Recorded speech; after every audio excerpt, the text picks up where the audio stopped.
Vlasnik televizije Pink, Željko Mitrović, napisao je na svom Instagram profilu da najduže za 10 dana ukida reality Zadruga. Na preporuku predsjednika Republike Srbije Aleksandra Vučića doneo sam odluku da u najkraćem mogućem roku, ne dužem od 10 dana, ukinem reality program Zadruga. Verujem da je jedinstvo Srbije i procena predsjednika važnije od svake vrste interesa Pinka i mog ličnog interesa, rekao je Mitrović na Instagram nalogu. Nakon toga oglasila se i Milica Mitrović, njegova supruga, i putem svog zvaničnog profila i profila Zadruge saopštila kada je superfinale.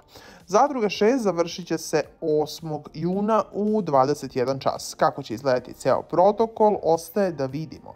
Ovo sve dolazi nakon što je predsjednik Srbije Aleksandar Vučić sinoć u obraćanju na TV Pinku rekao da je uputio molbu Željku Mitroviću da na svojoj televiziji ukine reality programe i da čeka da vidi hoće li Mitrović to prihvatiti, što je on na kraju i uradio.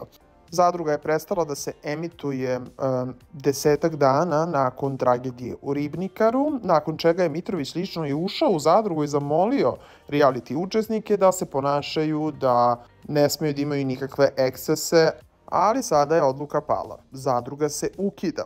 To je inače jedan od zahteva ljudi koji izlaze svakog petka na proteste.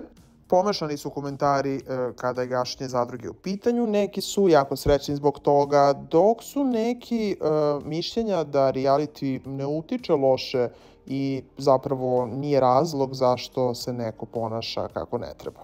Šta vi mislite? Želim da čujem vaše teorije i vaše mišljenja na ovu temu. Pišite mi u komentarima, lajkujte ovaj video i subscribeujte se na Trending.